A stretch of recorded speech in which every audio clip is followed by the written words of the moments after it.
BJP नेता कह रही हैं कि मुसलमान जब 19 बच्चे पैदा कर लेते हैं तो हिंदुओं को भी 3-4 बच्चे पैदा करने चाहिए। नहीं नहीं, बीजेपी के नेताओं के घर में भी तो बहुत बच्चे हैं और अब तो लगभग बीजेपी के नेताओं की शादी मुसलमान हिंदू सब घर में हो रहा है।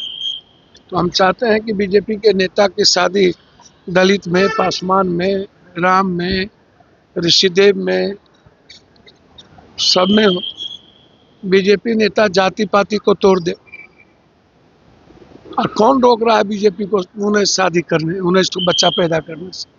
वो 21 करे, अच्छी बात है।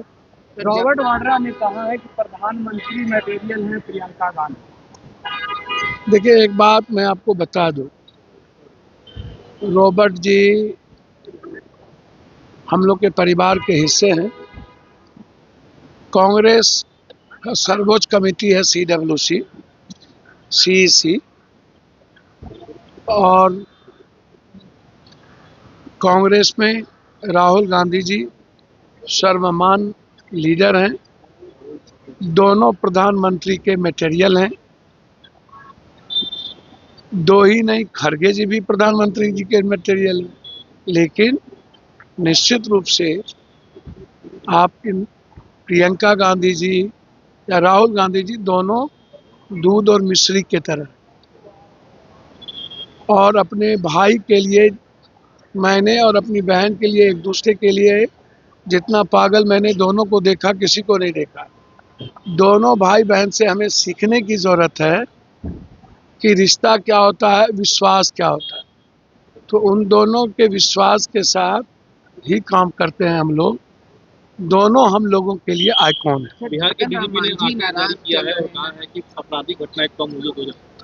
मुझको तो समझ में नहीं आता, इतनी हत्याएं हो रही है डेली लगातार। अब आंख रहते हुए अंधा, कान रहते हुए बहरा हो जाए तो उसमें मेरा क्या जाता है? वो तो पूरी दुनिया देख रही है कि हालात कैसे हैं, किस तरह की परिस्थितियां हैं, और आम आदमी और लड़कियां सुरक्षित नहीं है। माफिया, बालू माफिया में इन्होंने जाति सूचक शब्दों से, इनके पास जो इनको वोट दिए उनमें कोई माफिया नहीं है, जो इनको वोट नहीं दिए उसमें सब जात माफिया है। जो इनको जो जात वोट दिया है वो जात इनका माफिया नहीं है। और यही है। जीतन राम मांझी जी हम लोग के बुजुर्ग हैं। उन्होंने साफ शब्दों में कह दिया है कि लगभग सब चोर हैं, हम लोग पीसी लेते हैं। सदन में हम ये बात हमेशा कहते हैं कि आप MP MLA को जो फंड्स देते हो, या तो उसको बढ़ा के 3 गुना कर दो या नहीं तो ख़त्म कर दो। बेइज्जती इससे होती है। और मैं बार बार कहता हूँ कि ऊपर से नीचे बिना पैसा लिए, बिना पैसा बांटे, भ्रष्टाचार के बगैर, कल भी कह रहा हूँ कि कोई काम इस देश में नहीं हो सकता। उन्होंने सही स्वीकार किया है, सबको स्वीकार कर लेना चाहिए, क्योंकि सब लोग पीसी, 1% को छोड़ के 99% लोग पीसी लेते हैं। और दूसरी बात उन्होंने सही कही है कि चोरी करके अगले बार हम लोग सरकार बनाए थे